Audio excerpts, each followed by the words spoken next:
May mga lalaking hindi marunong manligaw sa karaniwang paraan. Walang flowers, walang mahabang chat, walang pa-cute na pangako. Tahimik lang sila. Minsan, parang walang pakialam. Pero kakaiba, sila pa ang madalas pinag-uusapan, hinahanap at kinababaliwan ng mga dalagang babae. Bakit? Hindi ito tungkol sa itsura, pera o tapang sa salita. May mas malalim na dahilan. Isang uri ng lakas na hindi sumisigaw. Isang presensyang hindi humihingi ng atensyon pero kusa itong ibinibigay. Sa mundong puno ng lalaking nagmamakaawa sa atensyon, may iilan na hindi humahabol at sila ang mas pinipili. Ito ang katahimikang may bigat. Ito ang stoic na ugali na hindi mo matututunan sa panliligaw tips. At kapag naintindihan mo ito, maiintindihan mo rin kung bakit ang lalaking hindi nanliligaw ay siya pang hindi malilimot. Una, may buo siyang mundo kahit walang babae. Ang unang dahilan kung bakit kinababaliwan ang lalaking hindi nanliligaw ay simple pero bihira. Buo na ang mundo niya kahit wala pang babae. Hindi siya naghahanap ng magpupuno sa kanya. Hindi siya kulang. At ramdam iyon ng babae kahit walang salita. Ang karamihan ng lalaki kapag may nagustuhan, biglang umiikot ang buhay sa babae. Nagiging available palagi, nagbabago ng ugali, nawawala ang direksyon. Sa mata ng babae, ito'y senyales ng kahinaan. Hindi dahil masama ang magmahal, kundi dahil ipinapakita nitong wala kang sariling sentro. Ang stoic na lalaki ay kabaligtaran. May sarili siyang layunin.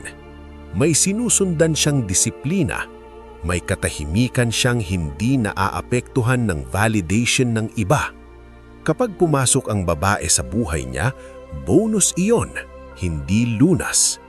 At dito nagsisimula ang paghila. Dahil ang babaeng matalino, ramdam niya kung sino ang lalaking may direksyon at kung sino ang naghahanap lang ng kakapitan.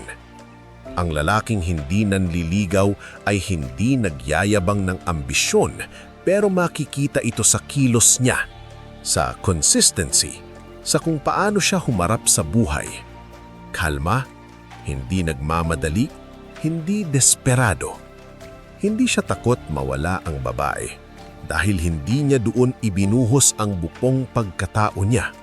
At paradoxically, dahil hindi siya takot mawala, mas ayaw siyang pakawalan. May respeto sa sarili ang lalaking ganito.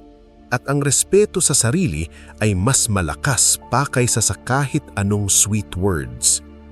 Hindi siya nanliligaw dahil hindi niya kailangang patunayan ang halaga niya. At sa mundong sanay sa ingay at pilit na atensyon, ang lalaking tahimik pero buo, siya ang nagiging pinakamalakas ang dating. Pangalawa, hindi siya naghahabol, kaya siya ang hinahabol. Ang pangalawang dahilan kung bakit kinakabaliwan ang lalaking hindi nanliligaw, hindi siya humahabol.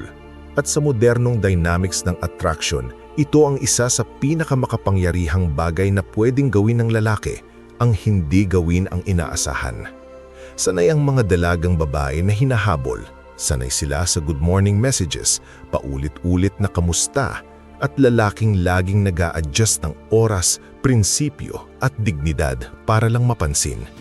Kapag may lalaking hindi gumagawa nito, may nangyayaring kakaiba sa isip ng babae. Napapaisip siya, bakit hindi siya kagaya ng iba? Hindi dahil suplado ang lalaking ito, hindi rin dahil wala siyang interes, kundi dahil kontrolado niya ang sarili niya. Hindi siya alipin ng emosyon, hindi siya tinutulak ng takot na maiwan o mapalitan, at ramdam iyon ng babae kahit walang paliwanag. Ang stoic na lalaki ay hindi nagmamadali. Kapag nag-message ang babae, sasagot siya ng maayos pero hindi desperado. Kapag hindi siya nireplyan, tuloy lang ang buhay niya. Walang drama, walang tampo, walang habol. At dito nagsisimula ang attraction. Dahil sa hindi niya paghabol, nagkakaroon ng puwang. At sa puwang na yon, pumapasok ang curiosity.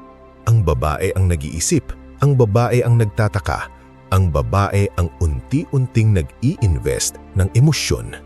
Hindi ito laro, ito ay natural na resulta ng isang lalaking may kontrol sa sarili. Hindi niya binibigay agad ang atensyon niya dahil alam niyang mahalaga ito at ang hindi basta-bastang ibinibigay ay mas hinahanap. Kapag ang lalaki ay kalmado kahit may posibilidad na mawala ang babae, iyon ang tunay na lakas. At ang lakas na iyon, kahit hindi sinasabi, ay ramdam at nakakaadik.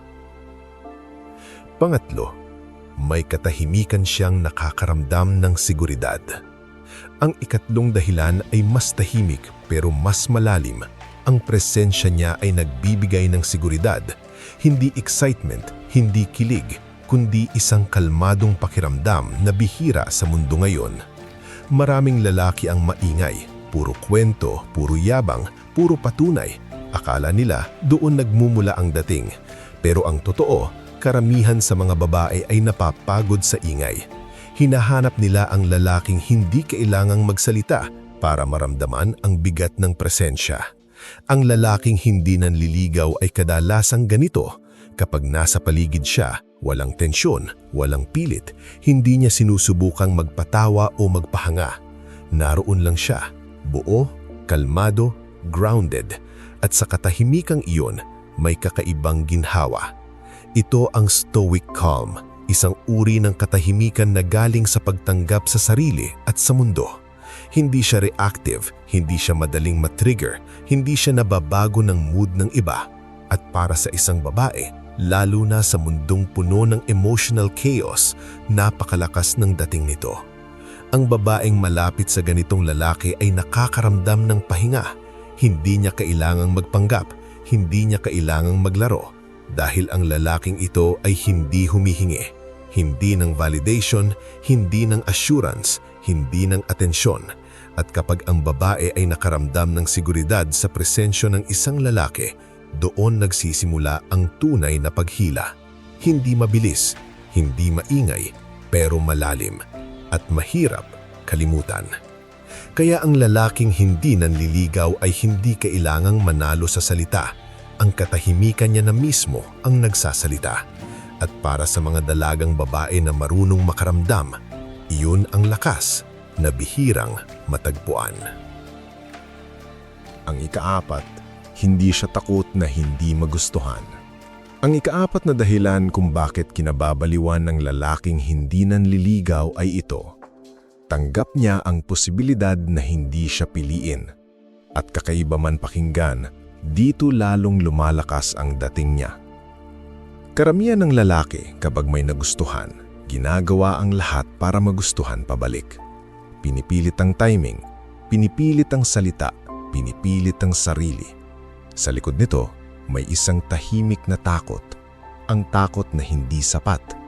At ang takot na yon, kahit gaano pa itago, ramdam ng babae. Ang stoic na lalaki ay walang ganitong takot. Hindi dahil mataas ang ego niya, kundi dahil malinaw sa kanya ang isang bagay. Hindi lahat ng babae ay para sa kanya, at hindi siya para sa lahat. May sarili siyang pamantayan, may sarili siyang hangganan. Kapag kausap niya ang babae, hindi siya nag-a-adjust ng prinsipyo para lang magustuhan. Hindi siya nagsasabi ng mga bagay na hindi niya pinaniniwalaan. Kung ayaw sa kanya ng babae, tinatanggap niya ito ng tahimik at may dignidad. At dito nagugulat ang babae dahil sanay siya sa lalaking hindi marunong tumanggap ng rejection.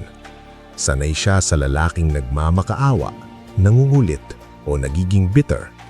Kapag nakaharap siya sa lalaking kalmado kahit hindi piliin, may respeto siyang nararamdaman.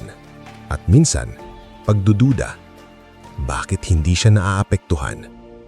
Hindi dahil wala siyang pakialam, kundi dahil buo siya kahit hindi piliin. At ang lalaking may ganitong katatagan ay bihira. Ang dignidad sa pagtanggap ng pagkawala ay isa sa pinaka-underrated na anyo ng lakas. At ang lakas na yon, tahimik man, ay malakas ang dating. Panglima, hindi siya nagbibigay ng fake na pag-asa. Ang ikalimang dahilan ay mas direkto.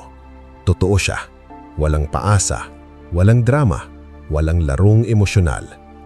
Maraming lalaki ang marunong magsalita pero hindi marunong tumayo sa sinabi nila. Mahilig sa sweet words pero walang direksyon. Mahilig magpahiwatig pero walang paninindigan. Sa una, nakakakilig. Sa huli, nakakapagod. Ang lalaking hindi nanliligaw ay hindi ganito. Kung may interes siya, mararamdaman. Hindi sa salita, kundi sa consistency. Kung wala, malinaw din. Hindi siya nagpaparamdam para lang manatili ang atensyon ng babae. Hindi siya nagbibigay ng pangakong hindi niya kayang panindigan. At dahil dito, nagkakaroon ng tiwala. Hindi agad-agad, hindi dramatic, pero unti-unti ramdam ng babae na ligtas siyang makaramdam. Walang takot na maloko, walang takot na bigla nang magbago ang trato. Dahil ang lalaking ito ay hindi nagpe-perform, siya ay totoo. Sa stoic mindset, ang integridad ay mas mahalaga kaysa attraction. At paradoxically, ang lalaking may integridad ay mas kaakit-akit. Dahil bihira ang consistency sa mundo ng dating ngayon. Ang babae ay hindi kinakabahan kung ano ang ibig sabihin ng kilos niya. Hindi siya nalilito.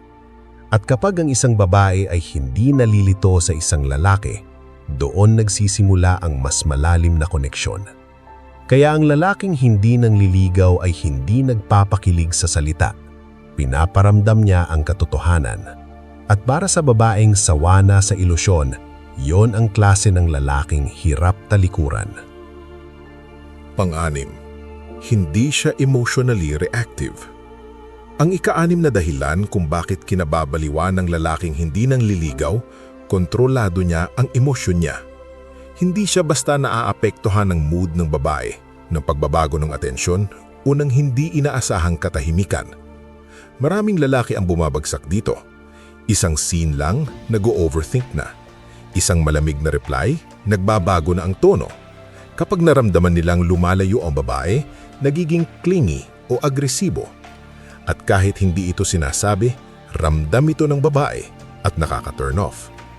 Ang stoic na lalaki ay iba. Kapag naging malamig ang babae, hindi siya nagpapanik. Kapag naging sweet, hindi rin siya nawawala sa sarili. Hindi siya umaakyat o bumababa base sa emosyon ng kausap niya. May sarili siyang emotional baseline. Hindi ito pagiging manhid. Ito ay emotional mastery.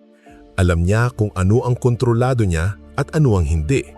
Hindi niya kayang kontrolin ang feelings ng babae, kaya hindi niya sinusubukan. Ang kaya niya lang kontrolin ay kung paano siya tutugon. At ang ganitong klase ng lalaki ay nagbibigay ng stability. Sa harap ng emotional ups and downs, siya ang kalmadong punto. Para sa isang babae, lalo na sa mas batang babae na exposed sa chaotic dynamics, ang ganitong emotional strength ay nakakahila. Hindi siya nagagalit kapag hindi nasusunod ng gusto niya. Hindi siya nagtatampo para makuha ang atensyon. Hindi siya gumagamit ng emosyon bilang armas. At dahil dito, nagiging ligtas siyang lapitan.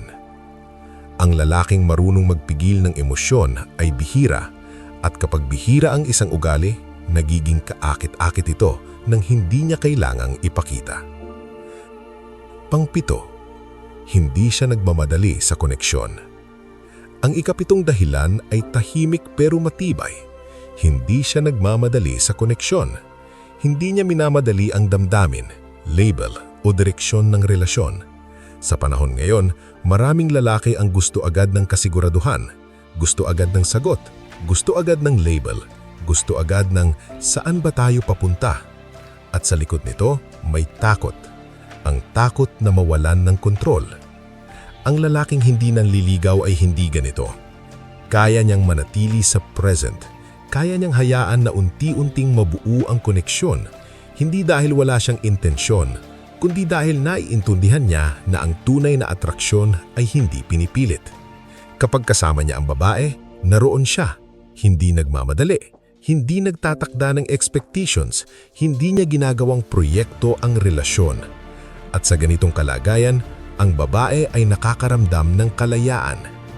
At kapag may kalayaan, mas nagiging totoo ang damdamin. Hindi siya nagtatanong ng paulit-ulit kung ano ang nararamdaman ng babae. Hindi siya nagre-require ng reassurance. Hinahayaan niyang magsalita ang oras at consistency. At kung dumating ang punto na hindi tugma, tatanggapin niya ito ng may dignidad.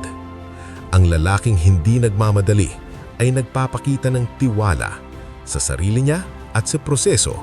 At ang tiwalang iyon ay ramdam. Hindi ito loud confidence, ito ay tahimik na paninindigan. Kaya ang lalaking hindi nangliligaw ay hindi umaasa sa pressure para manatili ang babae. Umaasa siya sa natural na hila. At kapag ang koneksyon ay kusalang nabuo, mas tumatagal ito at mas malalim.